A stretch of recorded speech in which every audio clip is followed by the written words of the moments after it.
thank everyone for coming out tonight. We do have a long meeting. We should be out by midnight. April Fool's. This is good.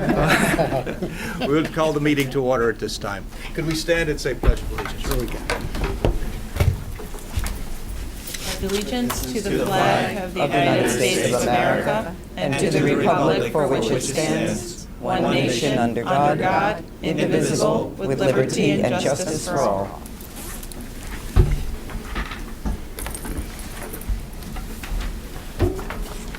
Do we have any public audience here tonight? Everybody here is a member of the committee?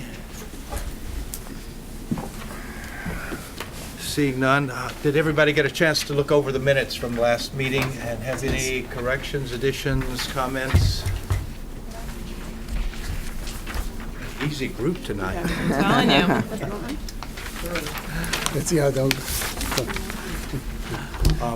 trouble yourself. We'll do updates of different committees that we have going on. I know we've had Communications Committee and talking about the website. Would someone like to address our mailing that's going out or the website where we are? Oh, thank you. Pastor, would we need to, a motion to approve the minutes before we go any further? Thank you. So Thank you, Ed. second. Motion has been made and seconded. Any discussion? All in favor? Aye. Aye. Any Thank you. opposed? Sorry about that. Just throw something at me if I miss something here. Could someone comment about where we are on our website? Sure. I'm do you want to go ahead, Becky? That'd be great. Just that, you know, we've talked about, we have a mock-up of a page, and I think it's gonna be available for us to look at some point. I don't know if it's ready now, so honestly, That I don't know. I don't know if we have one, but we have, our ideas, and Stephanie was gonna mock up what the page would look like, that we would, you know, then eventually go live, and the links that would be on that front page. Okay. What, do we need to approve that here before we go ahead, or? I do not believe so. I believe that that's just subcommittee work. But while we are discussing, I will kind of take a look on the internet and see where we're at. And if it's something that we can show, I'll put it up on the big screen. That would be great. We also had a committee meeting on the mailing that will be going out, communications with that. Do we have anything about our mailing that will be going out? Is that the book? Yes, it is. I don't have it in front of me. Could I you? have one. Thanks. So part of the communications subcommittee, we talked about having a mailing that looks like this. So I think, did everyone get one? If not, thank you, Judy. If you could just pass those around, that would be great. So it kind of gives you the format. And we talked a lot about, you know, what would be our purpose of all of this. And basically our purpose is just letting people know that at the end of the day, if they're struggling with whatever that might be, a loved one who has issues around substance use, somebody that they feel is struggling with mental health issues, you know, something around I don't know where the medication drop box is. Where can I get information on that? We're actually going to lead them through this mailing to the website and then have a number where certainly that they could call. And in addition, you could see kind of at the bottom here, we thought it very important, like, okay, if there's a life-threatening emergency, we don't want them going to a website or they're going to call 911. And we also added the information around the National Suicide Prevention Hotline on there as well. So certainly that's at the bottom. But again, just getting word out that there is this group, getting the word out that there are resources that can be accessed. And we talked about possibly doing like a little magnet almost that stays on your fridge. So people can access this one in need. We don't have a target date yet for when that will be mailed, do we? No, we just said sometime this spring, so I think we have to kind of re-meet. Now that this has been mocked up, I think we'll have to come, take a look at that, make sure that that's what we want, and then move forward accordingly.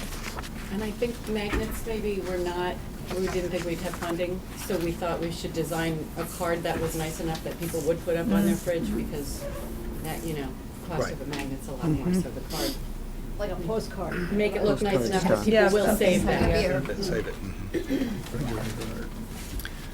Refrigerator art. We call that our house. Do we have a timeline, Mickey, do you know, as far as when we have to spend the money, when we have to get that out? Well, I would say at least by the end of May, at least, because whatever's left I can apply to things like the family therapy program, which I'm gonna have to be shutting down because we're almost out of money.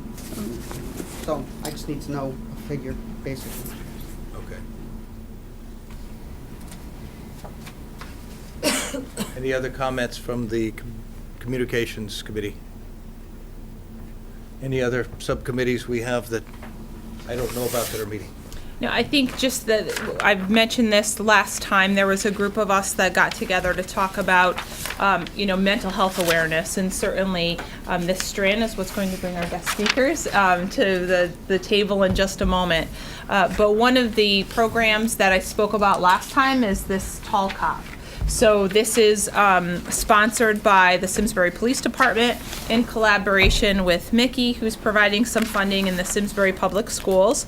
So there is the tall cop right there. His name is Jermaine Galloway, and he conducts a presentation around trends, preventions, a kind of reduction of drug use and abuse. So it's an adults-only presentation this evening on April 9th. It's going to be held in the Simsbury High School. It says auditorium, but I believe it's going to be amphitheater. If we need to, we can take care of that evening.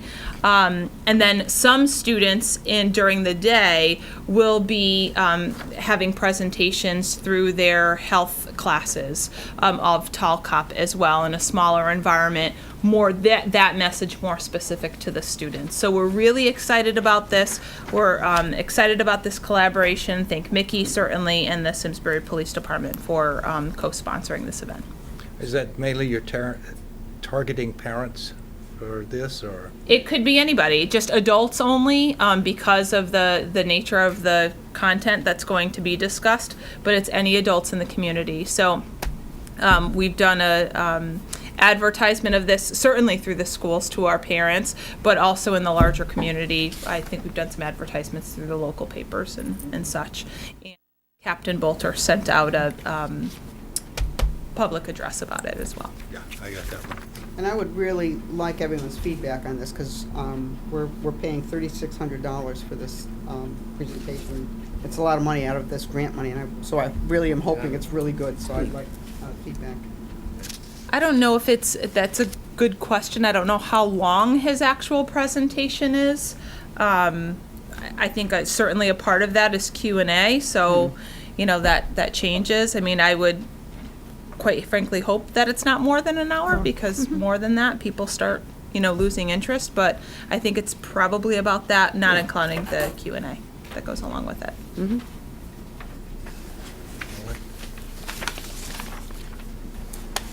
Yeah, I think Mickey and I talked about it when she was looking at doing this thing, and it's about a 50-minute, but the Q&A can go longer than that. Right.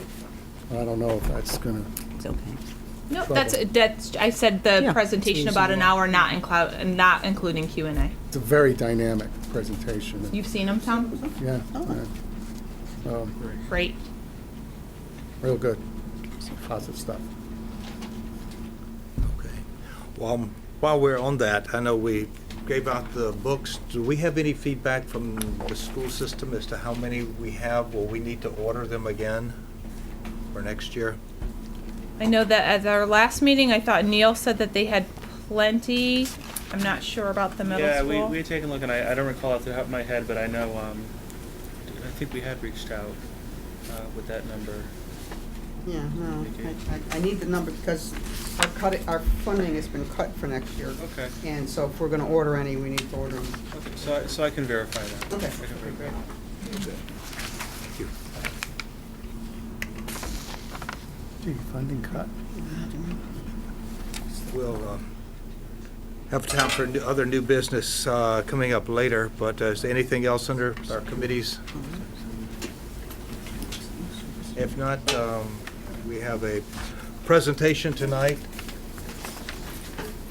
And Sue, would you like to introduce our speaker? Absolutely. I'm really excited to introduce Dr. Namerow, who's here from the Institute of Living, which is a division of Hartford Hospital. She is an attending physician for child and adolescent psychiatry, and she's going to be here this evening to talk to us about some of the myths around mental health issues specific to this population and beyond. So we're really excited to have you here, and thank you very much for joining us this evening. And do we have a clicker? We do. Well, it's the mouse there. Oh, wait, do you want me to go over there? That would be Okay. fantastic. So Laura Saunders is a psychologist at the Institute of Living, and thought she was heading to 100 Hot Meadow. Oh. The way we have the talk set up, I do the first 5 minutes, and she does the second 5 minutes, so we're good. Okay, great. So I can start. And actually, I had no idea you guys were paying your speakers $3,600. Just that one, I was Dr. running down Namerow. Hot Meadow and going, where the heck am I? Just that one. Now. That was for the, that's for the Great entire about that. Simsbury town. So I feel so much better. Leaving my kids and my husband. No. Do you want me to click for you? I click. No, I'm good. Okay. Okay. Did anybody ever see? I have to just say this. Did anyone see Barbara Streisand's? Okay, so her concert in 2000. It was a DVD. You know, it became a CD and whatever. So she gave this concert on the evening when 1999 became 2000. And her first opening song was with her mother, and her mother starts yelling at her, and so she takes a little thing and going click, click, click. So anytime anyone says the word click, I think of Barbara Streisand yelling at her mother on this like thing. Remember, good strategy. It's just she's Get rid of that, Mom. alrighty. So how did you create this committee? It sounds so official with notes, and is it and things to vote on and Robertson's rules, and this is just a town committee of. The town committee approved by the selectmen in the town. Okay. Be supportive of not only youth but adults as well, dealing with any mental health issues. So it's specific to mental health. It's Okay. it's a lot of parents in town have to deal with that issues with their children and really don't know where to turn, and so was the origin of the committee. Great. That's so exciting. So how many people are? So you have parents on the committee. I mean, maybe you're all parents or some, but some are educators. yes. Right. So how many people are in the Educators. Fall educational in that system? Retired. Okay. And I just thought of how many times we connected. Oh my gosh. So we have legislative people who are on the Town government. town government. Yeah. One of Is there a the- mayor in the room? No. It's Do you guys have a mayor? selectmen. But somebody from the selectman's office is actually at another meeting, and he's on his way. His name is Chris Kelly, so he'll be joining us momentarily. Okay. And then we have people that are practitioners in the field. Very famous practitioner in the Famous. field. Famous. So famous. Text me at 3 o'clock in the morning. I don't know when you sleep, Mark, but you're a wild man. I don't sleep. Okay. And then any other fields? Clergy. That's me. Okay, and I thought police and fire and, wow, Police. that's Town so services, exciting. yeah. Lieutenant is not here this evening. We have people in the medical field, nurses, and Pediatric nurse. Oh, great. And is school-based or are you in a practice? Practice. Private practice. I work for Dr. Toscano. Oh, you do? That was my first practice ever that I called. The first kid I saw was from Toscano's office, and I called him to talk about the child, and he said it was the first child psychiatrist who had ever called him, ever, We do. which was really scary. Oh, yes. But we changed that. We'll change that. We'll actually tell you guys about a program that I hope is Don't forget really about citizens. changing them, and then just citizens. Citizens. Right, Lisa? Well, I figured you were also a parent. Yeah, well, yeah. Citizen. And a speaker. Speakers. And a motivational speaker. Lisa and I have Plug done her some back work in here. together. There's a organization, national organization called Community of Concern, and it's sort of based on that. We used some of their literature in putting this together, Okay. but we modified it a little bit so we can be a little broader in our scope. Okay. So you guys have really been educating yourselves in mental health issues. So we'll hope that this is of a high enough level for you all, right? That it's not. But we've had some fun with it. We actually have done this talk a couple times, and we put it in a myth kind of model. So we'll go from there, which also means that it's interactive. So be on your toes, okay? All right. Okay, so this is what we like to do. We want to take a look at the myths in the area of child and adolescent mental health, look at risk factors, because what we believe is that mental health disorders, when it becomes an actual disorder that meets DSM criteria, that there have been a series of vulnerabilities that have accumulated along the years that led to that one particular moment where, following the breakup with a boyfriend, somebody cuts their arm. So it is never about just the breakup with the boyfriend. That's the straw that breaks the camel's back, but the camel's been vulnerable for a while. So those of us who do this work spend a lot of time thinking about what all those other factors were too. The obvious one is the breakup, but the less obvious one is all the other stuff. And the field is hopefully moving in the direction of a lot more preventative work based on the data that comes from what are vulnerabilities in children and adolescents that could lead them to that point where, after the breakup or the fight with the mother or the F on the paper or the fact that CMTs, they implode. And by the way, the month of March, does everyone not only is it, March Madness for the basketball teams, but it is unbelievable to me. Welcome. Yay. Welcome. Reinforcements. I don't usually travel. I didn't need you for this anyway. I don't usually travel this I part know, of the state. exactly. Very far away from me. This is, Simsbury's far away from everywhere. So it's just always further than you think when you it's go down further Hot than you Meadow. think. You're like, Yep. and because there are not very many buildings, Uh-huh. the Right. numbers go really slowly. It goes from 31, a half a mile later, 32. And then you're heading all the way to 933. It's a lot. It's a while. long haul. Okay.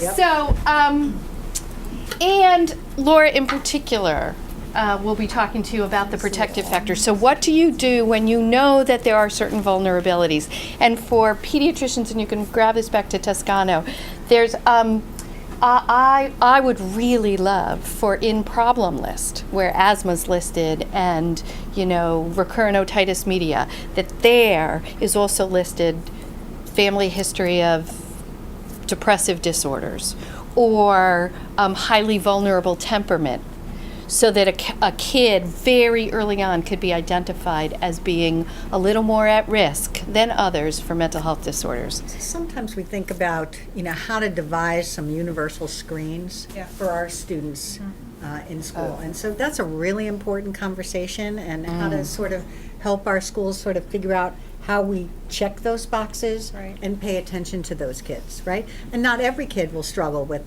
an arm cut, but they're at risk. Right? Right. Because of exactly. those factors. So right. And that's at risk when we means think at about risk. screens. Right. It never means 100%. Right. And so sometimes when we give this talk, people get a little upset, like, are you Nervous. are you pathologizing, inhibited temperament, for instance? And we're not pathologizing. We're just saying that kid, It's a trigger. the kid who hides behind mom and becomes Velcro at 2 years of age, the data is clear.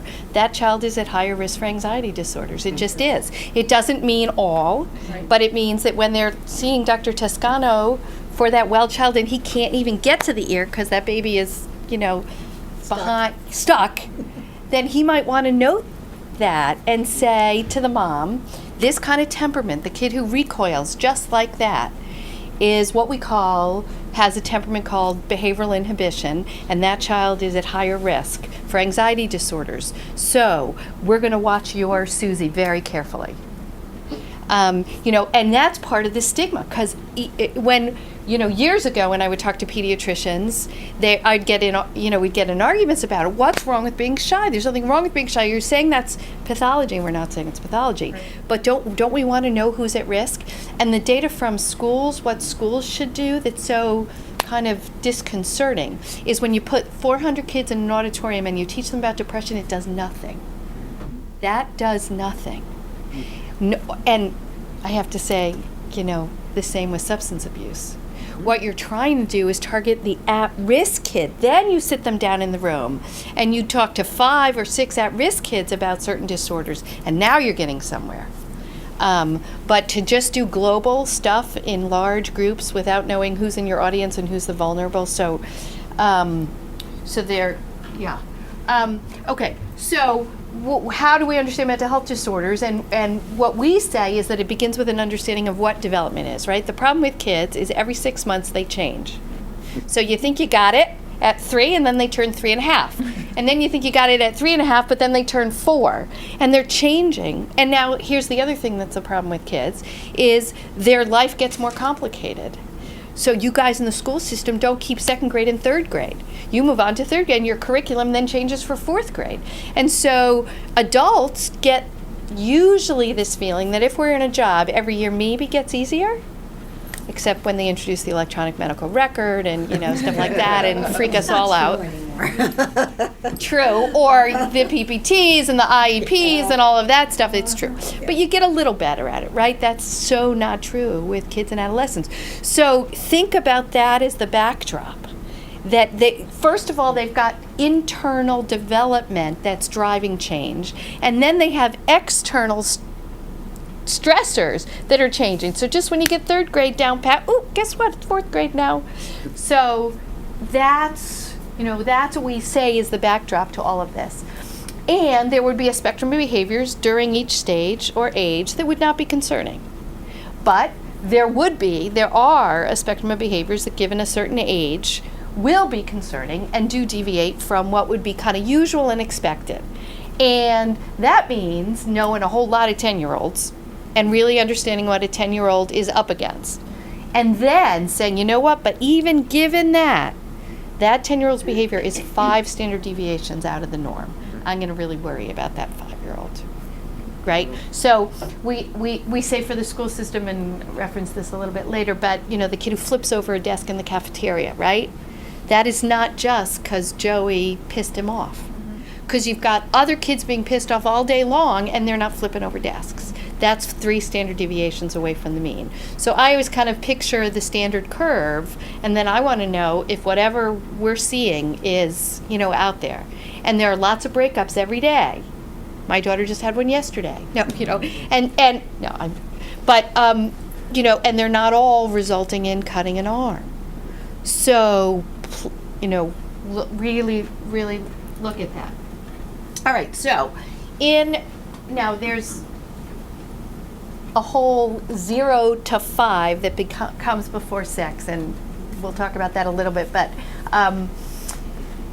it is very important also to just kind of, again, think about the little brain of the childhood, and ages 6 to 11, right, is a fairly concrete, these are kids who are concrete and are really often rule-based, right? These are the kids who like, for the most part, to get that gold star or that correct or that 100% at the top of their list, at the top of their test. So if they're not getting that, or they're not getting pleasure from getting that, what's going on? Now, kids with autism spectrum disorders don't have quite the same, they don't have the same hardwiring, and oftentimes that's a frustration because they're not responding to the gold star, the 100%, or the correct, or the, but for the most part, kids really of this age actually want to please. So when they're not, what's going on? What's going on either in their own wiring or in their life or in their internal mood states that makes it so that that's not exciting for them. Erik Erikson said that this was the age of what's called industry versus inferiority, and I really love that, which is that, and the way he looked at developmental stages, he said that there was a tension of 2 things that really needed to come out of each developmental stage, not one over the other. and not one instead of the other. So we want kids to have a little bit of humility, right? They're not the greatest thing in the world. They're not the center of the universe, and they're not, they're not going to achieve at everything. We need a little inferiority, right? That's good. That's humility. But if inferiority way outweighs industry, that means that the tasks that are in front of them, they just can't do.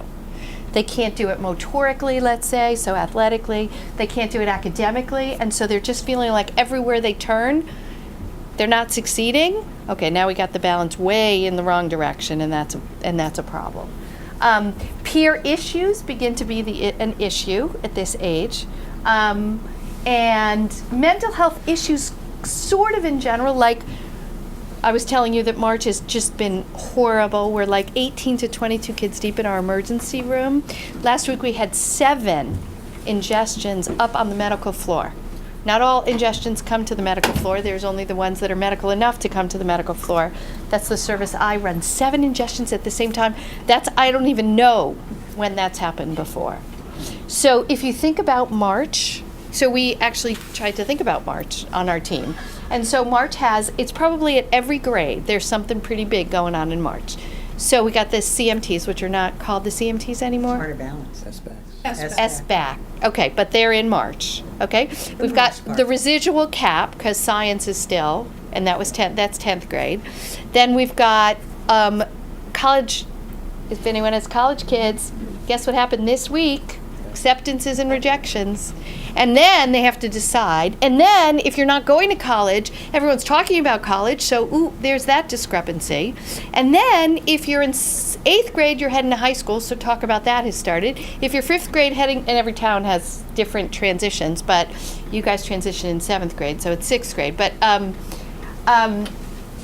I have in my outpatient practice learned what every town in this area does.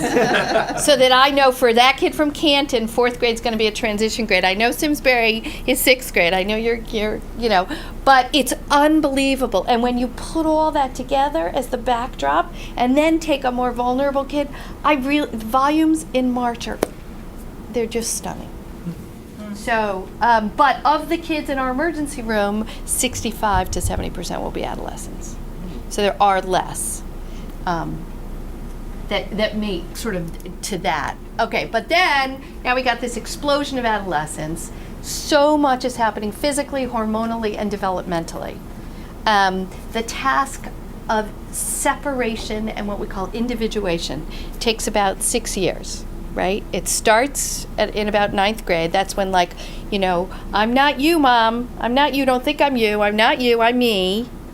But that raises anxiety. That's got all sorts of things to it. And then you got to say, okay, but if I'm not you, who am I? Am I you? Am I you? And look around your peers. Who am I? And then ultimately you got to pull it all together because at some point you're launching to wherever you're going. So, whoa, huge, right? And then you got the sports and the academics and all of that stuff. And then you have sexuality and gender issues and gender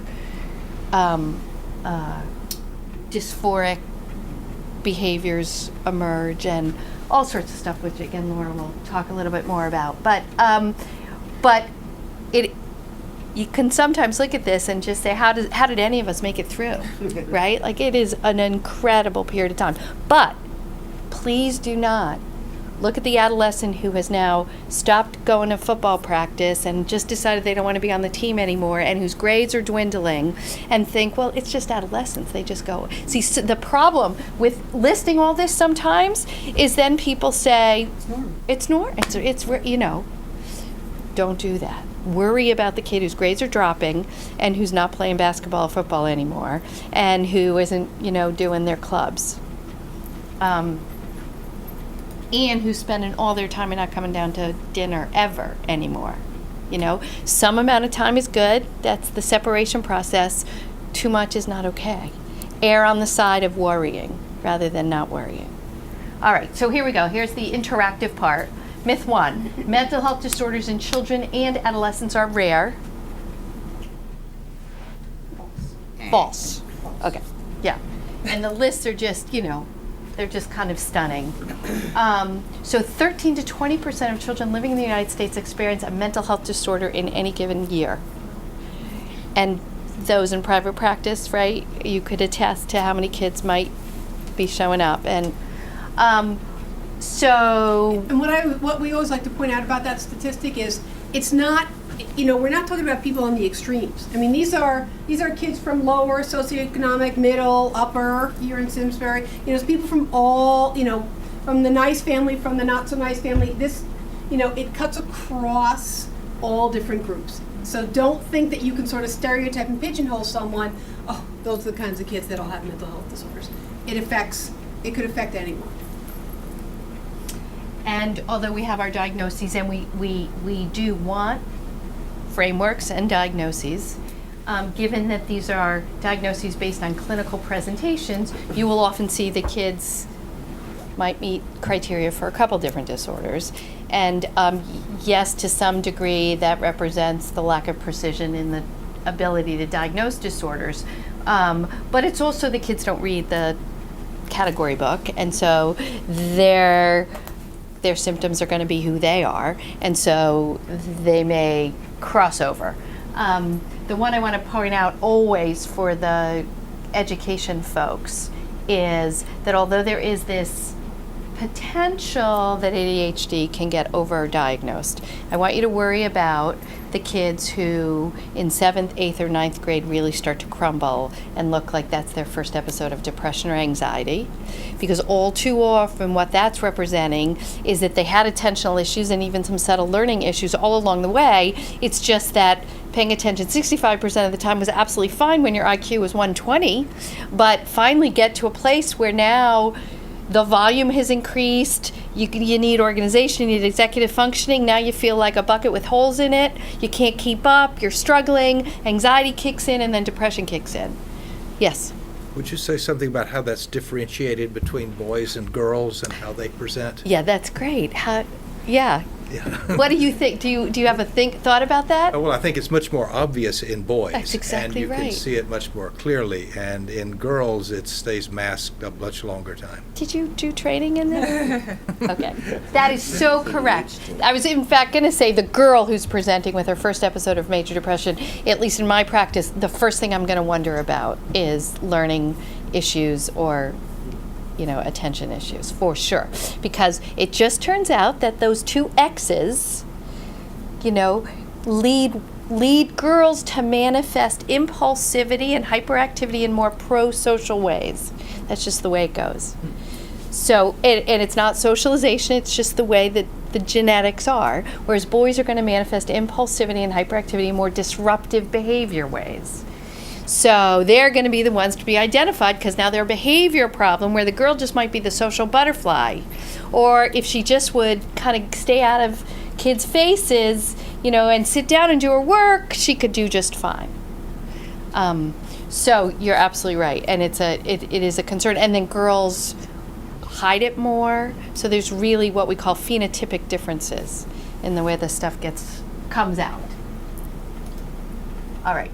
So mental health disorders are caused by one event, stressor, or trauma. I gave this away. You did. Oh, sorry. All right. False. So, false. Thank you. Okay. All right. So this is, and I talked about this at the beginning. We think that disorders are the result of what we call developmental psychopathology, the accumulation of stuff over time. So again, in a primary care office, I don't know if you guys are doing this, but you really want to know the genetics of mental health disorders for every kid you see. And there are certainly lots of ways to ask it, but genetics are huge. They're huge for everything. They're huge for how you pick up a pen. People sometimes say, depression is hereditary? Everything is hereditary. Everything we do. You can separate twins at birth, and they have mannerisms that are exactly the same when they meet each other 18 years later. We're so genetically programmed. So yes, anxiety disorders, ADHD, depressive disorders, even cutting, suicidal tendencies. That there are genetics to this, and then there's temperament. which to me is just the biggest way to possibly do preventative care, which is identify, are people familiar with the notion of temperament and how babies come into this world not as a blank slate, which is what, if you took psychology in 1960s, that was what you were taught. I'm not saying anyone was taking psychology in 1960. I don't think anyone was even born in this room in 1960, but I do remember Psychology 101, them telling us that it was called tabula rasa, right? Yeah. We're dating ourselves. Uh-oh. Right? And everything that happened was the result of environment. Okay, so that's wrong. We know that's not right. The pendulum has way swung now. And we know instead that the infant is coming into this world with hardwired aspects of their behavior and ultimately what will become their personality. Things like high persistence. So the infant who's going to look for that pen even when you try to hide it. You know, the one who's still going to go for that electric socket even when you try to block them, right? Activity level, attention span, mood regulation, rhythmicity, the ability to just feed and sleep in schedules. Something called approach withdrawal, which is how an infant behaves when you approach them. So some are like, hi, this is great. Some are like recoil, like little hermit crabs, okay? So the kids with high activity level, who's keeping the mom up at night when they're still in utero, chances are, and if you have the chance to have a couple children, you'll know that there's a difference in their activity levels already, right? You know, that one's probably going to have a different activity level. The one who screams and wails, and the nurse, well, in the past, when babies were kept in the nursery in the hospital, the nurse would say, "Ooh, really? Good luck with this one," right? But there was something to that, because I think it said to a parent, look, even before you touch her, you have a tough one, right? I actually would like Hartford Hospital to do this. I've mentioned this to the OBs, and they don't really want. I want kids going home with a tag. It says, "Good luck." No, a guy named Greenspan wrote books, right? Have you seen Greenspan? Okay. So he loved him, child psychiatrist who really did a ton of work, and he wrote The Challenging Child, right? And in that book, The Challenging Child, there are 4 styles of temperament. And wouldn't it be great if you went home knowing which temperament before your little hands even touch your baby, so you don't think it's you? Because what happens is there's this goodness of fit phenomenon. And if you have a reactive baby with a reactive parent who's thinking that baby has now just come into their life to torture them, you could just imagine what that feels like. Or if you already were like not so sure you knew how to be a parent, and then you have a kid who doesn't sleep, ooh, that's really tough. And so this interaction happens as soon as you go home. And there will be just certain kids who are parented better by certain kinds of parents. That is true. But we know that. And we can't somehow get it into, work. So pressure's on pediatricians to really say, we know this is, but it's not you. Let's just talk about it. And if you need to come in more to just kind of lend support, we'll babysit. You want to go home and take a nap, we'll take your baby for a little while, and then, but the alternative is the ease. There are easy temperaments. That's the kid who with high rhythmicity, low activity, high attention span. That's the baby who sits forever and ponders the universe. Has anyone seen Dave Barry's book called Babies and Other Hazards of Sex? It's a great book. It's out of print. It's a great book. And it has the 3 moods of an infant. One is crying, just cried, about to cry. And the other thing you spoke about is how certain babies seem to be speaking to Martians in outer space. And because they're just like looking at the molecular something, and now that baby makes a parent feel pretty good. And then you go out to dinner and the baby's not wailing, and you feel like, this is so great. I could have 6 of these. And then have the next one and say, whoa. And then people attribute. So they say, oh, it's because, the first one we paid so much attention to, and, so we spoiled them, and that's why they're difficult. Or the first one we had so much time for, that's why they're good. Or the middle one, we just ignored her, so that's why now she's paying us back. And all this attribution happens. We call babies a Rorschach. Everyone knows the Rorschach test, right? Because the most amazing projections go on to a baby, and they're coming from parents' internal states, right? So easy babies are easy, and everyone's going to look good and feel good, and they can sometimes really even, grow themselves, parent themselves. But it's the challenging ones, and the statistics say that only 35% of babies born into the world are easy temperament. So you're lucky if you have one, but that's not really the norm. You had two? No. I do have two, but You have two easy ones? No, I Yeah. don't. But I digress, Lisa. I was just going to say, to add to this, that I'll see in the office a very anxious parent, mom or dad, and they've clearly been anxious for years, Right. way before their kids came. Right. And nobody's had conversation with them. They might present in my office that their kid's 11 or 12, so they've had kids for a long time. And I'm the first one sometimes having conversations with them to let them know, you're a little amped up. You're a little, you're wired a little. You're a little high wired. It might be a good idea for you to speak to somebody about it and work on that and maybe develop some coping skills. Because certainly that's a reflection. I mean, it always comes out with their children who's high wired. I guess I wondered, as you were saying that, would it be, it's a hard conversation, I think, for pediatricians to have when they approach parents to say, hey, look, I've noticed you might want to consider. So I'm going to take a different thing, because I think there's a ton that you can do just even, I'm sorry to keep, where is Bob? Why didn't he, did you ask him to come so that you don't have to feel like you're on the hot seat? But, see, I think the issue is we want to refer all the time. Like, let's just refer, like we identify and refer. There is a lot that can be done just within primary care. And then you start the process. And then when things are just not changing, then you say, you know what, I think at this point. But, and within school systems, there's a lot, a lot that can be done. So I think the first step you want to think about is not refer, because that is, imagine hearing for the first time, you've got a problem and we're going to send you somewhere else. Right. So, but it is that goodness of fit conversation. And, yeah, and yeah. I mean, you've talked about that before. I mean, it is identifying that goodness of fit. And, I usually ask it in the terms of, whose personality do you think your child is most like? Great question, yeah. That's how I usually ask them. So then that starts the dialogue, and they'll say, oh, it's like my ex-husband or my husband or my well, and when they say ex-husband, like my sister, or it starts that conversation, and then you can say, well, how do you feel like your personality is blended with that child? Right. And then that's how that's how I start that goodness of fit conversation, because that's really what it is. And so, I mean... And it gets at the Rorschach. Because Right. if you know now it's the ex-husband, Right. imagine what's being projected upon that child, right? So, I mean, if it's...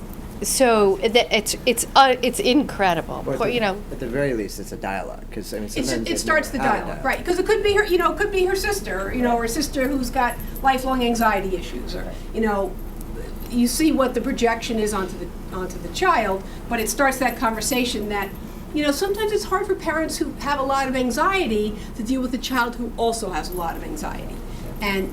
So I always think of it as goodness of fit, but I usually ask, who do you think they're most like? Whose personality do you think they're most like? Yeah. And the other thing is, if a parent who's anxious then has an anxious kid, right? Again, and then let's say they have a medical disorder, right? So something, they had a terrible asthma attack and they were in the ICU. Whoa. Now things really start to multiply and accumulate and whatever. Now that kid may never go outside again. Because, because then that's where this is where this G times E interaction is so powerful. Okay, so are behavior disorders different than true mental health disorders? It's kind of a trick question. I was just going to say, I think it's a trick question, because kids can demonstrate certain behaviors, and that doesn't mean that they have a mental health issue. However, sometimes they can be indicative of a mental health issue. Yeah, so I would say, oh, go ahead. So, What so would you- back to your flipping the desk, right? That's So right. That's a good example, and usually those are the students we identify as having behavior problems. Look, flip the desk again, why can't they just learn from the consequence we gave them the last time? Exactly. There's a reason why they're not learning. That's Yeah, right. there's a reason, and there's a reason they flipped the desk. Right. And what I want people to think about, though, is don't assume that there's not a mental health disorder, Okay. right? I want you to see it as what we call in medicine the chief complaint, and then I want you to think about what could possibly drive a kid to flip a desk. Depression can, post-traumatic stress disorder can, ADHD can. I want you to first think, ooh, this could really indicate something, rather than, it's just a behavior. Okay, so that's it. We, mood disorders present with irritability, defiance, right? Defiance as a behavior, by the way, all DSM-5 childhood and adolescent disorders can present with defiance. Anxiety, right? You don't want to go, so you're going to say no.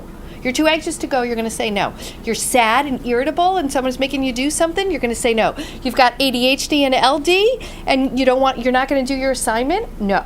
So defiance is across the board. So worry about oppositionality and defiance. And I shudder at the diagnosis called oppositional defiant disorder.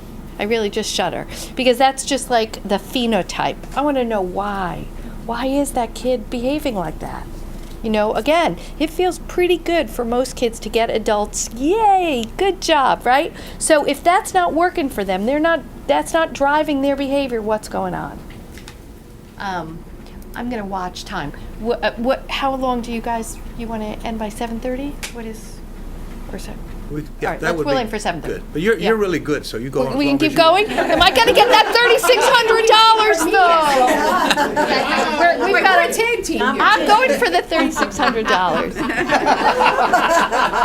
Checks in the mail. Laura, you didn't hear this, but some high-paid guy is coming to speak in Simsbury, and he's being paid $3,600. You guys should have had me out of the room for that part. We should have. We really should All have. day, all day event. All-day event. It is. Kids during the day, adults at night. Do the math. Okay. Do the math. It's still good. It's exactly. Okay. All right. So, but even if we take one, let's see if this is 6 to 8. No, I'm just kidding. Okay. Adolescents are moody and lazy. It's just part of development. Trick question again. Yeah. Some. Okay. So go for false on this one. Okay. There's a book by a developmental pediatrician whose name I won't mention because he went out of favor, right? People know that story. But he wrote a book called The Myth of Laziness. And he asked people to pause. When you see a lazy adolescent, pause and say what's going on. Again, depression, anxiety, LD, ADHD, all sorts of things can present with, I'm not doing this work, I'm sitting on this couch and that's all I'm doing. So worry about the adolescent who's moody and lazy. It's more than a bad day. And we really, depression is characterized by these things, sadness, diminished interest in activities that used to be pleasurable, weight loss, weight gain, drop in grades. But those are the DSM-5 criteria. The problem is kids don't always read the book, right? And they can look really good. I mean, the number of times I've sat with a parent, and said, but she's been looking great lately. She's with her friends, and when she's with her friends, she's laughter does not rule out depression in adolescents because they're trying so hard to do the right thing and look good with their friends. And again, I think we keep saying this, but don't forget about the learning disorders.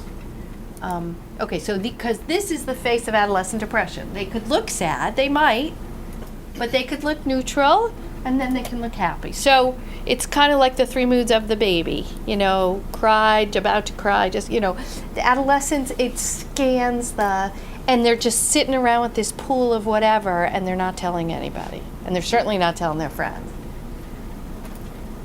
Okay, and myth 5?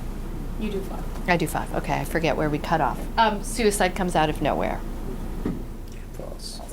But again, where the problem is, You know, it will forever be a problem to pick up, you know, the kid who's at risk for suicide, right? But there are certain things that we can use that might help us a bit more. And again, like the kid who's flipping over the desk.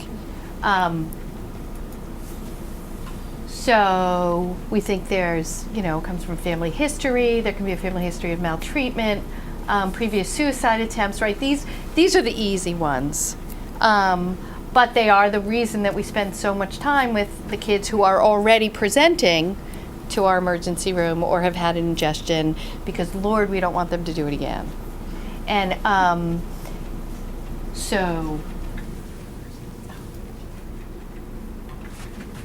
the only intervention we know now to be true, because if you guys, it sounds like you've been working on suicide and suicide prevention, and there's been years and years and years of what's called psychological autopsies. What does a kid look like? What can't we get on top of this, right? And it's always on the front page of the New York Times when nobody knew ever. The only thing we now know that can be the most preventative thing is trying to keep the house safe. So we call it lethal means restriction. If you can put a barrier between that vulnerable moment and the access to anything that they might use, perhaps there'll be a pause, there'll be a regrouping, and the act won't actually happen. Because we can't predict who's going to be vulnerable enough. So we've been doing a ton of work. It's also not an easy discussion with a parent to have. To say, oh, please, by the way, lock up all sharps, lock up all medications. But the stunner is how many medications people just have in their house that are just hanging out. So we've done a ton of work on guns, right? Lock them up, 3 bolts, you know, but we have not done a good enough job with Tylenol, Motrin. Of those 7 ingestions, 4 were Tylenol. It's so easy. I want Tylenol and all antihistamines to be behind the counter with the pharmacist, so only the pharmacist can hand them out.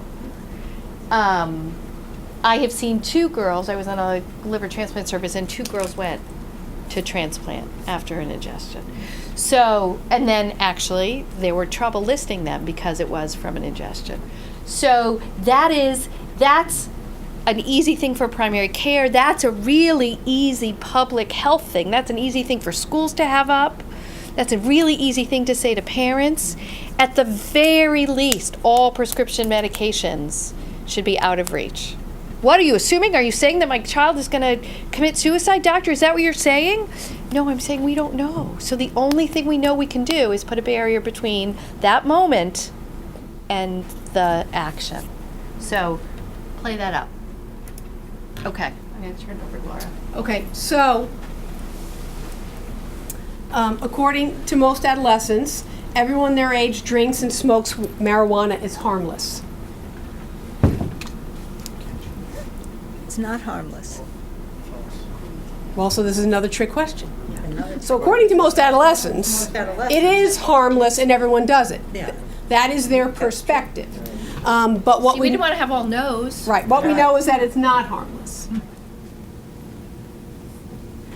So we throw up a bunch of statistics here, and the actual numbers are not as important as the global picture. And the global picture is that... She'll fix it. Keep talking. It's this thing comes It's just the disconnected flash sometimes drive, when you I hit it. think. It's- There we go. Okay, does everyone know the Far Side cartoon?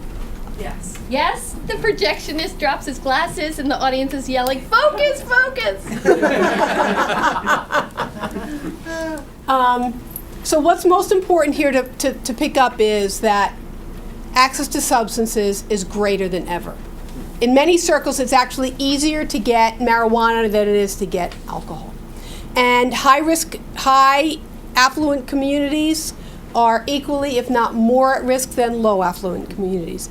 When you talk about access to substances, what they've been finding is in some of the communities that have greater affluence is heroin addiction. Because heroin addiction actually starts as an addiction to oxycodone or Oxycontin. That's in many medicine cabinets. So you start with those pills, they're actually very expensive. So once you start running out of money, then you switch over to something that's equally as enticing but much less expensive, and that's heroin. So there's been an epidemic in some towns with heroin addiction, but it usually starts out with painkillers. It's really about having some of these courageous conversations, and you know, when you talk to a parent, and I've had this countless times where I'm like, why? I'm knocking my head like, why isn't this parent like on their child's back about marijuana? I'm like, why aren't they? And then it hits me, it's because they smoked. The parent smoked, or maybe still does, and can't seem to have that conversation because they feel guilty themselves. So how can I tell my child not to smoke marijuana when I do it occasionally as well? And you know, those are conversations that, you know, you have to have with parents. You have with parents, and you have to say, you know what, I get it, but you're functioning in your life. Okay, so I may not recommend you to smoke marijuana, but you're holding a job, you have a relationship, you're paying your bills. If you smoke marijuana occasionally on the weekends with your friends, that's not my business. However, your child's 16, and their grades are failing, and their attendance is poor in school, and you know, they're getting angry a lot, and you know, tossing over the kitchen table. I mean, so their ability to function is very different. So you need to be able to have that conversation, because the parent's afraid that the child's going to say, well, you do it, why can't I? So that's a really difficult conversation. So it's having some of those courageous conversations with parents, and then encouraging parents to do that with their children as well. So I have a big thing about cigarettes, and you know, the common belief with anyone that's done any work in substance abuse is that marijuana is a gateway drug. I actually do not believe that marijuana is the gateway drug. I believe cigarettes are the gateway drug, because cigarettes is that first time where you take something into your body, a substance out from the outside into your body, and you say, ah, this makes me feel relaxed. So it's that first experience, smoking cigarettes, taking in that nicotine, it's that first experience for many young people where they realize there's some substance outside of myself that makes me feel better. I think cigarettes are much more dangerous, because that's where you start that connection, well before you even get to marijuana. And here's the thing to think about. This is a vulnerability model again. So the adults, Laura and I just happened to give this talk to school nurses last week. And there was a man in the audience who, I was explaining there's a screening tool called the CRAFT. Does everyone know? It's a 6-question screening tool for substance use disorders. CRAFFT, and each one stands for a question. 6 questions. A yes to any of those questions means that you're at risk for substance use disorders. Not have one, but at risk. And this is what I'm saying. We're trying to identify students at risk, kids at risk. So one is, have you ever drank alone? Bingo, right? Not with friends, not at a party, alone. That's an at-risk adolescent, right then and there. So this guy raises his hand, he goes, I don't believe that, that's baloney. I drank. Right. In fact, I drank by myself the first time because I didn't want to drink with my friends because I didn't know what was going to happen. I wanted to know. So adults know their outcome already. So he knows he drank alone, didn't like it, and he's doing fine. We don't know at 15 who's going to smoke once and twice and be fine, or maybe even 3 times and be fine, versus the kid who's not, which is why it's so important on the first time. The first alcohol intoxication, the first time to the ED, now you're in a whole nother category, honey. And now we got to worry about you. Doesn't mean you'll develop it, but it means now you're at risk, and we're trying to target at risk. Do you guys have a policy like West Hartford where, for the athletes, if you're caught, ever, you're off first you have to have an evaluation and you're off the team for that consequences, season. it's not as Something like that, right? The problem is so much of those kind of policies are tied to athletes. What about the non-athletes? The non-athlete can be found at the party, and it's not like you're going to say you can't come to school, right? They don't have as much of a. But what I totally support is you have to have it. Even once, if you're caught at a party, you have to have an evaluation. That's right, because that's a kid at risk. That's a kid who already knows the policy, right? He's already an athlete, so he signed the policy that says, I know if I drink at any party, and has gone ahead and drank anyway. Bingo. Now that's the one we need to focus on. Because the more we can target the at-risk kid, the better we're going to do. Mark, can you say I just something? want to throw a thought out too. I think really important point about generations. You talked about a gentleman who's an adult, I mean, let's face it, the stressors adolescents have nowadays are totally different than we were adolescents. I mean, just the gadgetry and the information that comes at them and the speed at which they have to deal with all this is completely different from what we were dealing with at their age. And I think as such, most kids will go through junior high school and have very little coping skills.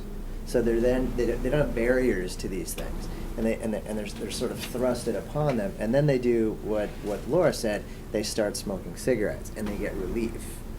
So for them, it's an answer. This is a solution. This is fantastic, which is why they keep going back. So it's important to kind of consider there's a major generation difference here, in my opinion, in terms of, and let's face it, we all had stress when we were kids, but these days, I find at least, I see kids all the time in my office, and I think, I'm glad I'm not a kid. I mean, there's a lot of stress that they face. A lot of it has to do with just the speed at which they're given information, but there's a lot of stress out there, no doubt. I agree. All right, mental health problems are caused by parents? Absolutely. Absolutely. Mine were, my daughters weren't. What's that? Mine were, my daughters aren't. There you go.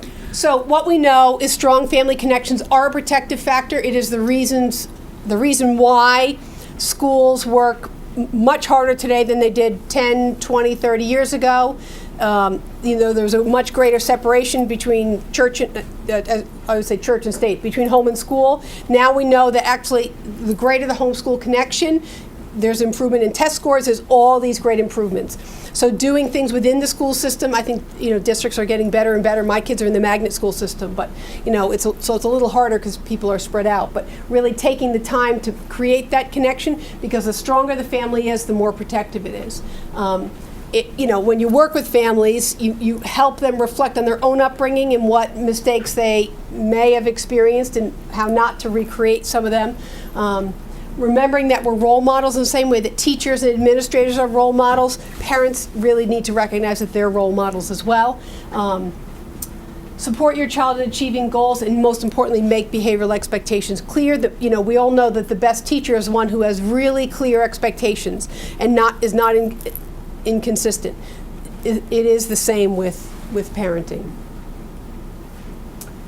So parents don't need to supervise their child's social media activity. It's a violation of their privacy. Wow. You got that one. So parents, for some reason, this is always a mystery to Dr. Namerow and I, parents for some reason need to be told that you need to supervise. There is no privacy. I mean, I'm older, but the house phone was attached to the kitchen wall, and if you wanted to talk quietly, you had to stretch that cord into the dining room. I mean, there was no privacy. And children who don't have over shoulder all the time. Right.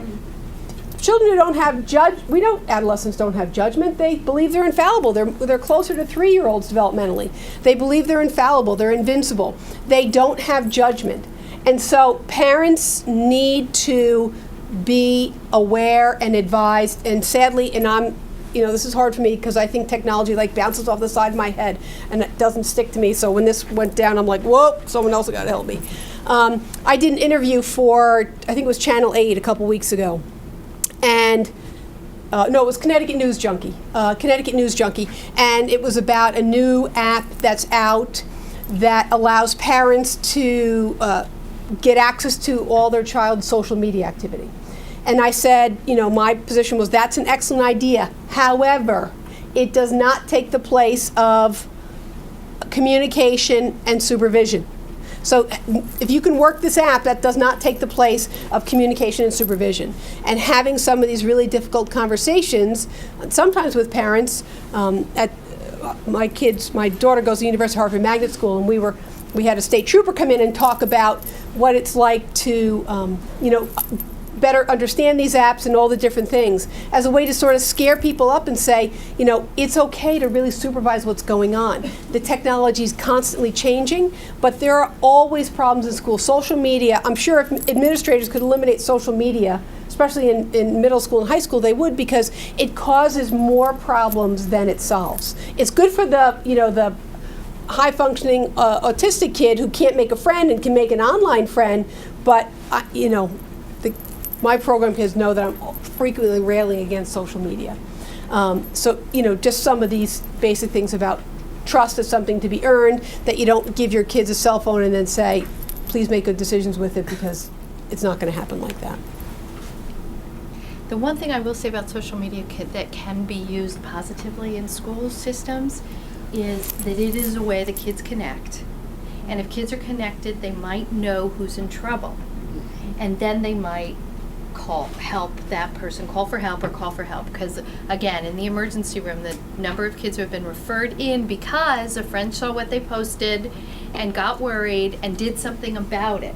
So, one of the upsides is, because it's here to stay, is to embrace it and use it in a public health way. And again, put up posters that say, if you see online tweets, snaps, Instagram, all those ways that are out there that somebody's in trouble, seek help. Let somebody know. Because it has saved lives. I would say it has. It's common that adolescents eat poorly and sleep irregularly. They don't need routine. I think we all know the answer to this. So we talk about sleep hygiene, especially in the mental health circle, because while it seems obvious that if you get a decent night's sleep and you eat decently, not like excellent, but decently, it affects your mood, it affects your energy, it affects your outlook on life. It really is so important. And that, what we try to emphasize is that sleep is not an event. It is not you're awake and then you're asleep. A sleep is a series of behaviors. We talk about sleep hygiene all the time. So a while back, when I was working on the inpatient unit over at the IOL, the psychiatrist and I did an interview with someone who was asking for sleep medication and actually had made a serious suicide attempt. So there was lots of issues there. So we're doing more of an interview, and what we find out is that this adolescent girl was drinking a 2-liter bottle of Mountain Dew every day. Every day. Mountain Dew, highest caffeine content. And we said, sleep medication, let's go cold turkey on the Mountain Dew. Or at least cut back, and nothing after 3 o'clock. I mean, there was a lot of different factors. But so once we did this interview, we realized why she had a sleep problem. She had a sleep problem because she was taking in 2 liters of soda, and it's highly caffeinated. So it's really understanding some of the core tenets of sleep difficulties, and that sleep difficulties are a routine set of behaviors. And the way that you start in infancy and early childhood, it's really the core issue is self-soothing. Can you lay in bed and think warm, positive thoughts, not about all the homework that you didn't do and all the things you have to do the next day, because that inhibits sleep. So it's helping understand the core reasons behind creating routine and why routine is so important to good and sleep health. One of the things, and this is like all the basic research has shown, is that no electronics an hour before bedtime. I mean, the blue light, that rays that come at you actually inhibits melatonin. Melatonin is the hormone that helps you sleep. So that really, the blue light from iPads or any kind of electronics inhibits melatonin, which is why it affects your ability to then fall asleep, and that's for adults as well.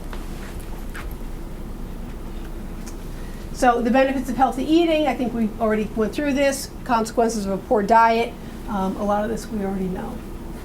So being gay is no longer a social stigma in high school. Well, in a perfect world, maybe, but and this is not Kentucky. This is Connecticut. And we're pretty good here in Connecticut, Is but anyone from Kentucky? sorry, I always pick some like southern state. I'm sorry. I usually pick Texas, and then I say, oh my God, I have to. Right, so I'm sorry if I just insulted anyone from Kentucky. So what we know is that while globally there's improvement in understanding and attitudes around LGBTQ folks, lesbian, gay, bisexual, trans, queer, or questioning, to be that individual that's coming out as gay or bi or trans in any given middle school or high school is very, very, very hard.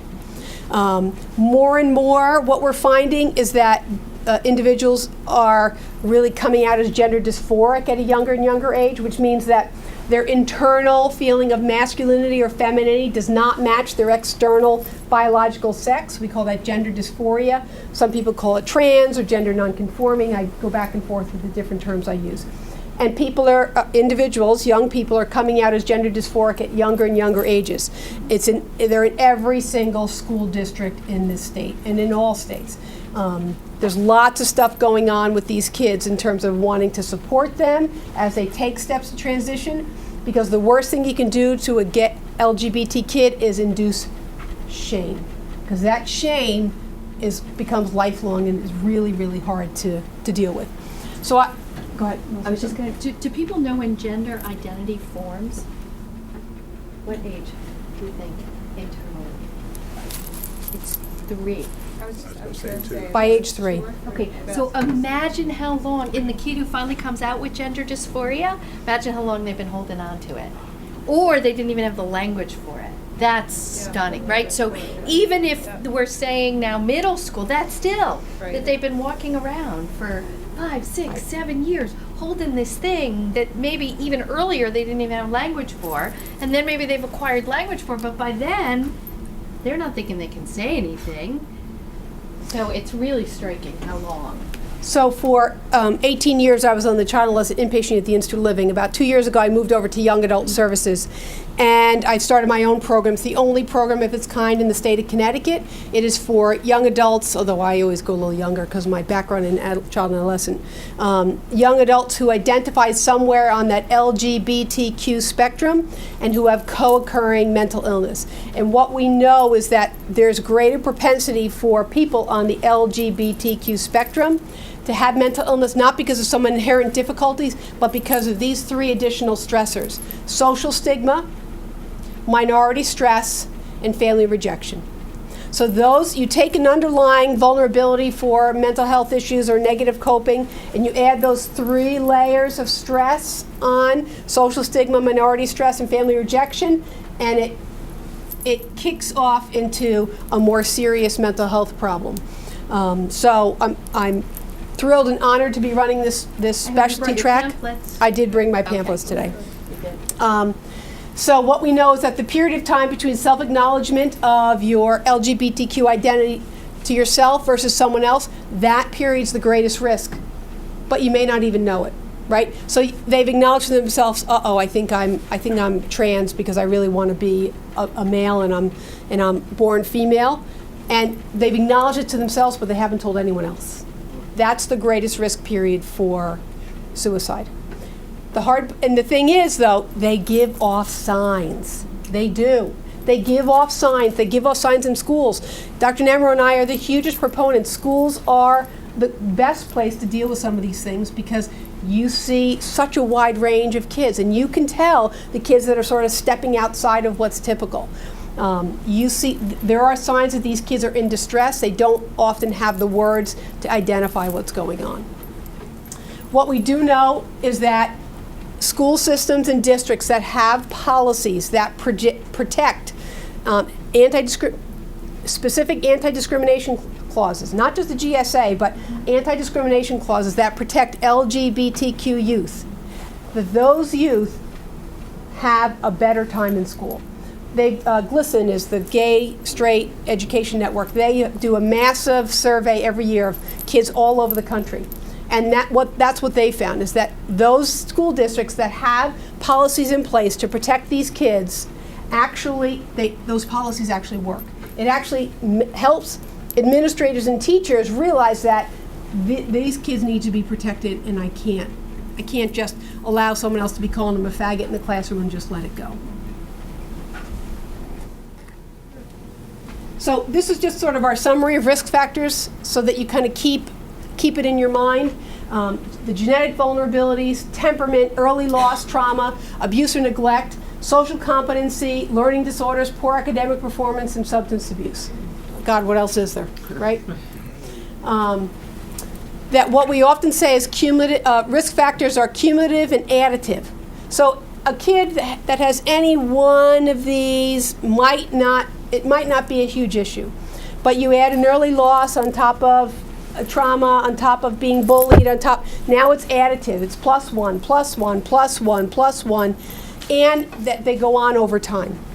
So you have to look at any of these risk factors and look at them as being additive and sort of chronic, occurring over time.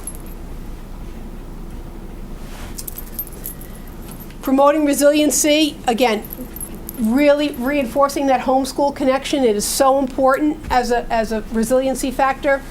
There's actually a whole body of research on the family meal. It's not necessarily something that you can do in schools, but having events where you bring people in to feed them is often a way you get people in. But the family meal has been shown to be a protective factor for emotional adjustment, academic success.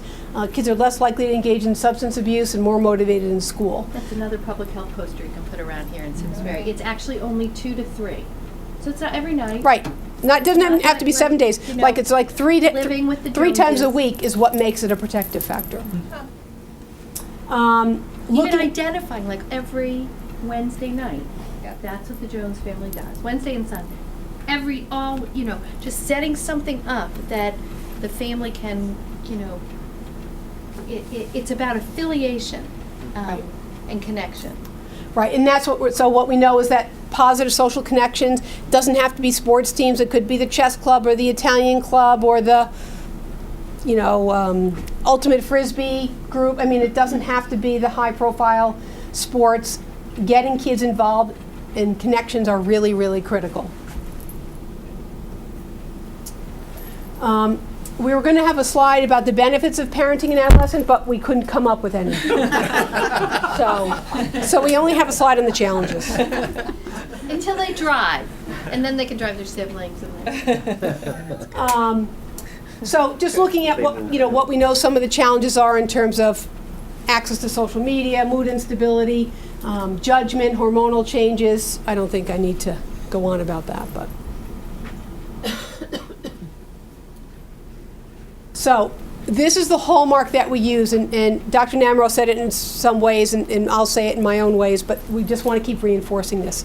When you see a child that changes from their typical functioning, used to be a B student, now a C and D student, used to seem to be like okay mood, but now is kind of angry and sullen and wears dark clothes and brushes their hair in front of their face. When you see a change in functioning, not just one day, but you're seeing a change in functioning that is hindering their functioning. So they don't seem to have friends anymore. They dropped out of the Italian club and the other club. You see a change in functioning. That's the most important thing. When they display behaviors that are a change in their typical functioning, something is wrong. And that's where you just need to start asking questions. And they may not even have the words to tell you what's wrong, but if you're that, and I don't care if you're the teacher. I mean, all kids have favorite teachers. All kids have one administrator that they really like. It could be the school guidance counselor, it could be the school social worker, school psychologist, school nurse, special ed director, special services person.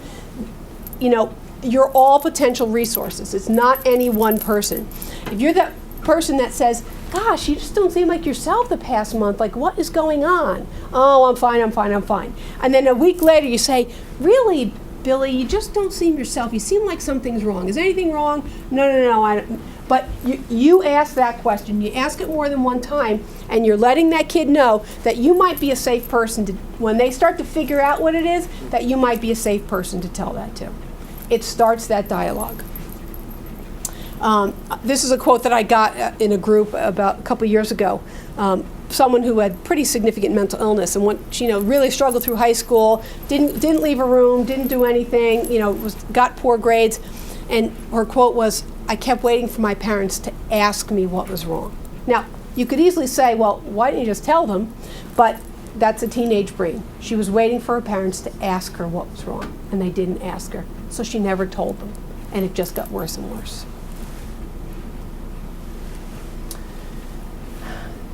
What we do know is that the mental health system is a crisis-driven system. It often needs, sadly, okay, so this is a very sad commentary, it often needs a crisis as an entry point. but we're getting better, and Dr. Namerow can certainly talk about the Access Mental Health. Using 211, school systems are getting better and better about using 211, having emergency mobile crisis, EMPS, come into the system to evaluate someone. You don't need a parent's permission to do that. You can call it a crisis and you can call them in. That sometimes starts a dialogue with parents. Looking at clinics or trying to get, most school psychologists, school social workers, guidance counselors have lists of clinicians or therapists in the area that they can refer to. Mark Lehman's group is terrific there in West Hartford. So really looking at when services are available and starting that dialogue. I'm a little worried about your child. Do you worry about your child too? And it can start that simple. And that's what we need to start doing. You want to talk a little bit about, and you want to talk about Access Mental Health too? I have some other stuff. Okay. Okay. So yeah, depending on the audience, we spend some. There is a role for psychiatric medications. I think there is, and no school nurses in this audience, right? No. Oh, you're a sub at a school nurse? Okay. So I do want to, so when we were just giving this to a school nurse, I learned two things. One is that when kids hand in their physical exam form, on the bottom, there's a parent sign for, I give my permission to contact my primary care doctor. And there are some schools that either have missed it or don't make sure that that's signed. Make sure that's signed. Because if school nurses have access, I actually just learned this 2 days ago. If school nurses have access to a pediatrician, you're golden. Because then you're not sitting there thinking, my God, who am I going to tell that I'm worried about? And then we'll tell you with the other link that, and then of course, if a kid's on psychiatric medications and the psychiatric medications have to be given at school, then you have full access to the child psychiatrist. So use those access points, right? Because it takes a village. And yes, we don't have enough Mark Lehmans to go around for every kid who could use Mark Lehman, right? There just isn't ever going to be that, which is why we have to maximize the skills of people who already are involved in kids' lives. So really maximize primary care and maximize schools. And I know that, public school education laws almost, I think, act in reverse of that. Don't identify any more kids because Simsbury is being looked at and you're already at 22%. If you go to 23%, you're in trouble. And, get them off that IEP and the 504 plan. I'm sorry, ADHD fine, but it's not interfering with functioning enough. And all that least restrictive stuff, I think, drives not to identify. Just when we're saying identify. Know who's in trouble or know who's potentially in trouble. Identify. What's the downside? Right. The identification isn't always a requirement of special education either. It's identification that some sort of plan, some sort of action takes place. And then it's a step, it's a process, right? But you have access to the outside too.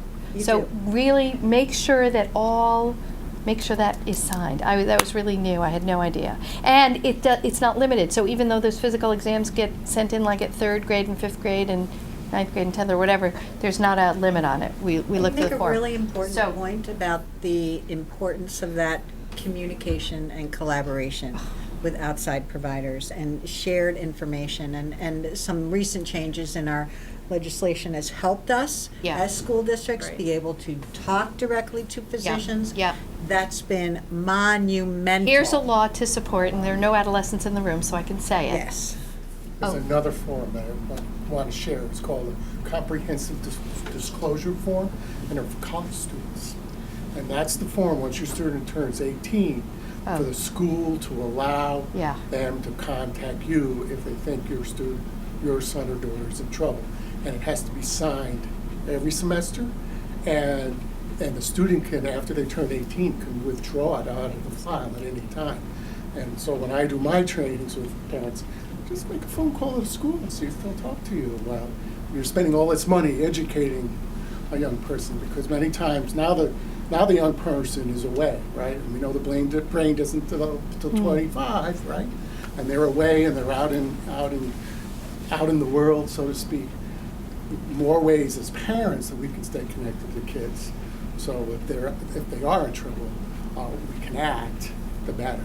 Yeah. But most parents, when I do my presentation, what's that? And usually it's a form that you sign when a freshman goes into school. And then it's forgotten. Oh, sign the form, but it has to be signed every Yeah. semester. And the student can withdraw it. After they turn 18, can withdraw it at any time. So as parents, you got to make sure that that form's in. Did you know that? I did know that. I did know that. But here's transition times. You mentioned the word transition. The huge vulnerabilities, right? So transition to college, transition to high school. Watch out for your ninth graders. Transitions are when things erupt. But link, you know, I always joke that, like, if I'm worried about a kid, I'm making sure the pediatrician's worried with me. It's just going to happen because I'm not losing sleep by myself. So don't lose sleep by yourself. There really are ways to reach out. And even if all you're doing is leaving a voicemail, because sometimes my voicemail gets really full, I'm listening. So I'm listening to that school nurse from Canton who's just left me a message, or Ms. Brohinsky when she was, you know, guidance counselor. We had a young woman who is now 27, married, right? Unbelievable. You got her through middle school. You completely got her through middle. She speaks to you about you all the time because I've seen her many times. But we had a link, right? And she knew we had a link, so she knew that you would tell me. I mean, so just link. It's so villagey. We just need to create villages. Simsbury High School needs to say, we're Simsbury High School and this is how we do it. We take care of our students. You create culture and connection. Mark, were you and gonna don't make a make it all about the ad. I was just going to say, I mean, he's not, I know he's not here, but you are. Toscano's office is phenomenal at that. I mean, I can't say enough about that. I'm saying that people need to call them. Yeah, They're no, fabulous. I'm but saying if those. you don't know that the kid's in trouble, Yeah, they're more than willing They're to gonna speak be- and yeah. connect and collaborate, and you're 100% right, Lisa. So I just realized as I was sitting there, this is full disclosure. I have been in practice for 20 years this year. Oh my God. We started when you were 3. 1995. I just did the math. So it's 20 years. In those 20 years, 211, well, I mean, really, 20 years ago, none of this happened. So there are a couple great things in the state, a couple dumb things, a couple great things. 211's been amazing. Gets kids out of our ER, allows schools to get somebody mobile. And actually, I think we'd have 44 kids in our ER this week if we didn't have mobile crisis. Yeah. So that's been amazing. And now Access MH, which really we worked on for a decade.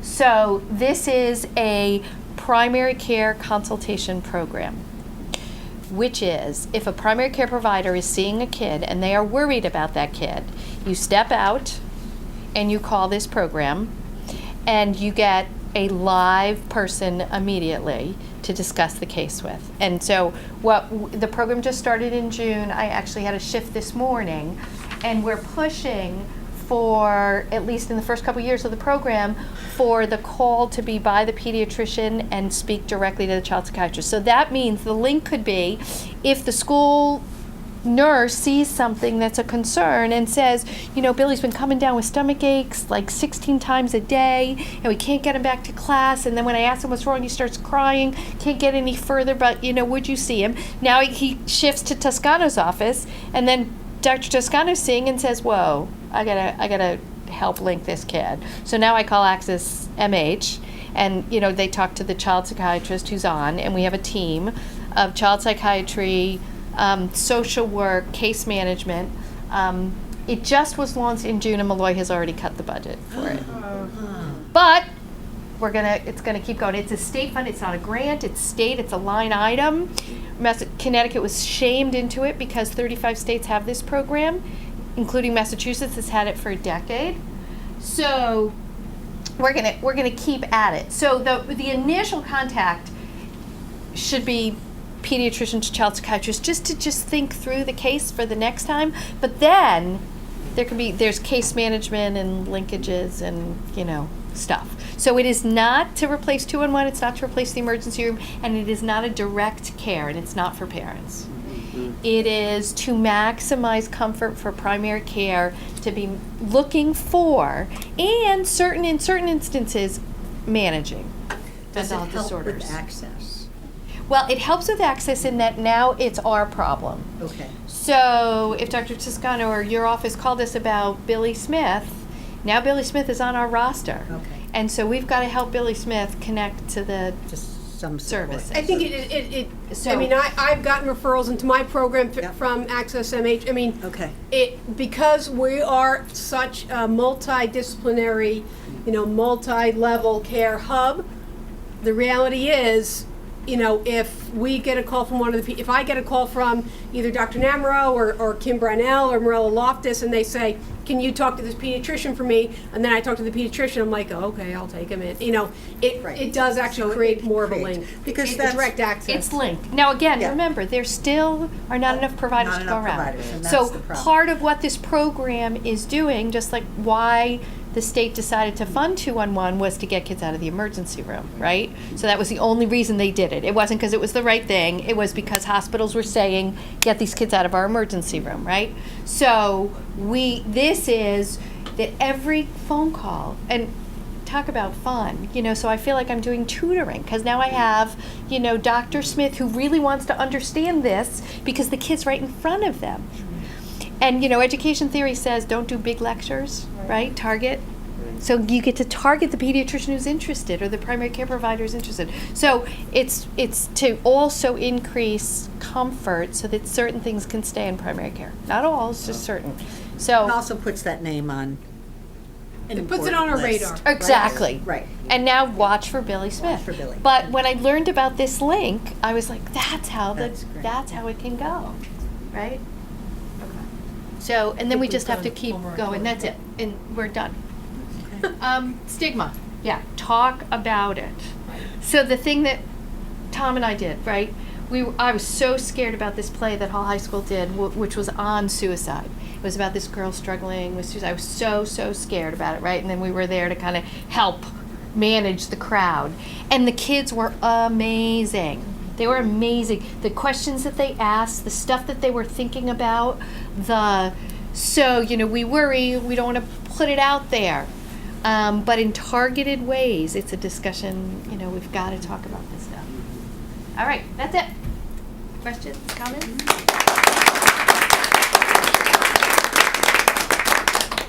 And Laura has handouts.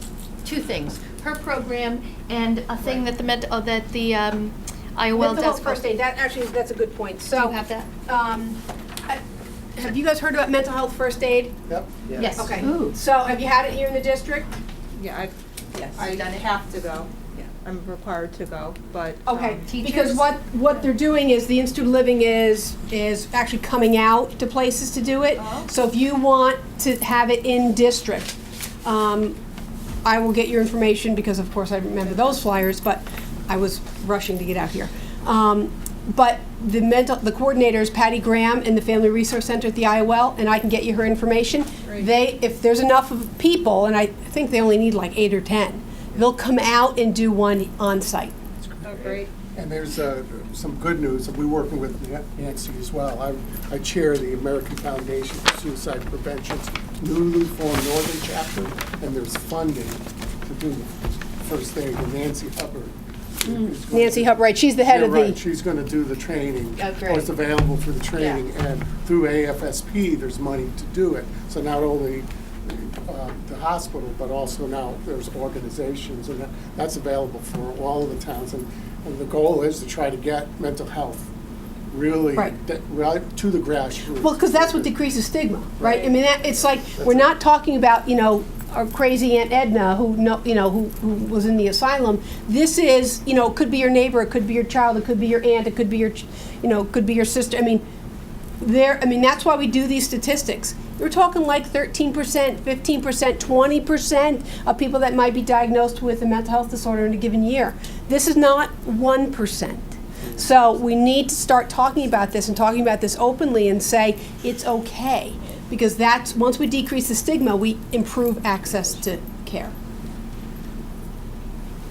Yes. One of the themes I think we've heard from both members and people who've come to talk to us is parents end up in the ER or in the midst of a crisis and feel like they don't even know what questions to ask the doctor or a practitioner or where to go next. And Woody and I were talking about a potential project and trying to bring some of those answers together. But where could we dig out some of those answers and begin to put some things, make some things available for parents or family members or whoever, so they would begin to understand some of the issues they should be addressing when they are in a crisis situation or in the ER, or what's the support they can get after the crisis just is over, shortly thereafter, and where do they go to look to educate themselves quickly so they can be more informed in those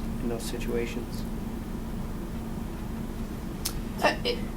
Yeah, I mean, it's hard when you have such a wide range of different things. Right. One of the things I was thinking of in terms of questions to ask is asking, what are the signs I should be looking for? You know, because if you're in a crisis, for the most part, you just need to de-escalate the crisis. Yeah. But the crisis goes away, and then you're back home, or you're, you know. Correct. And Yep. what are the signs that I need to look for when the crisis, when it's not a crisis, when it's just getting worse again?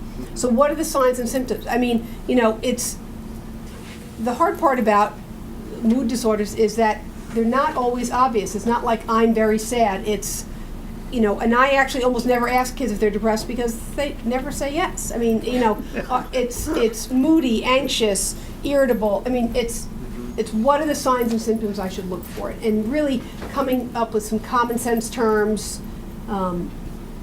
So looking at basic signs and symptoms, and the guideline that we use that we tell people all the time is your child's functioning being hindered? I mean, are they, and now their attendance is poor. Now they're not doing things with friends again. I mean, so are they functioning or are they not functioning, and what is hindering their functioning?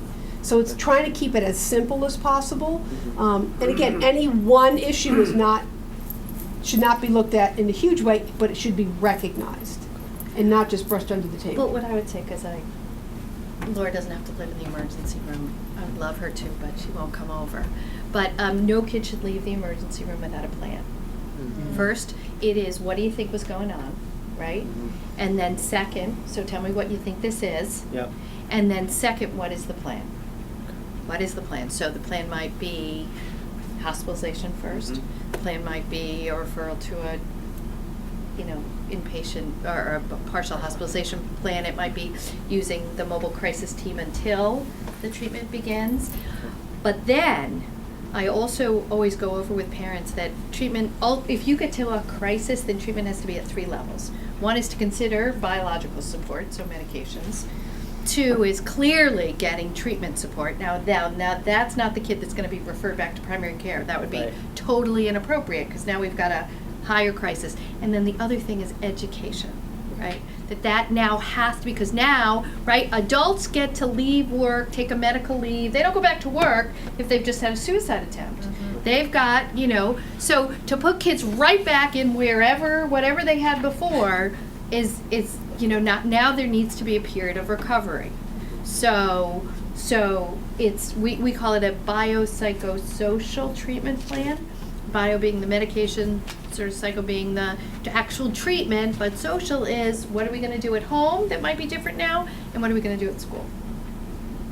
So I would think that a much wider dissemination of the mental health first aid information is probably, because it is so frightening for people. It needs to be normalized to know that there's a continuum of behavioral issues, and not everything is going to be a crisis. Not everything will lead to an ER visit. There's certain things that people can do. Maybe it is your pediatrician, and see if there's some help there. But I think the first aid classes, if we could disseminate those more widely, so that everybody, You can bring them in district.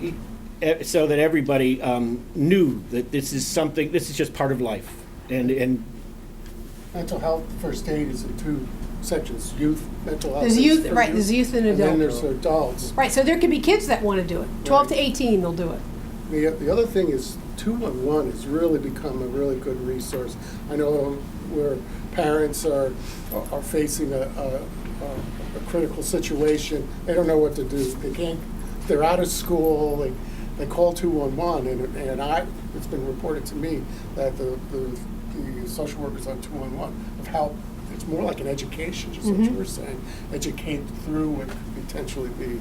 And many times it ends up that the emergency folks, the response team is coming, or that they're just taking them right to the emergency room, because it designates it. And I guess the other thing is to tell parents, please don't be afraid to respond.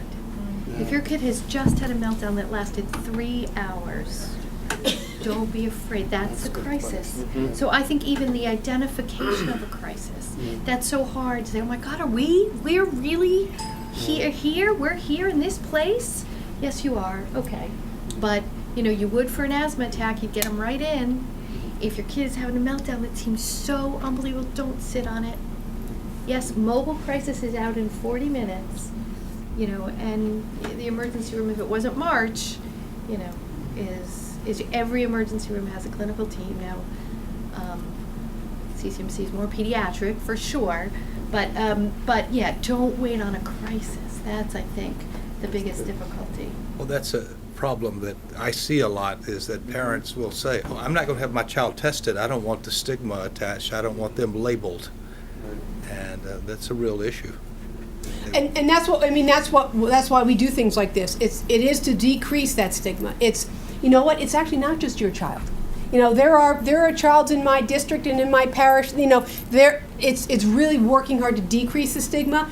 You're not the only one. And that's because if you feel like you're the only one, then what do you do as a parent? You blame yourself. Oh, I must be a terrible parent because my child has a mental health problem, but doesn't look like anyone else's child does. And that's what prohibits people from actually seeking help. It's realizing that you're not the only one.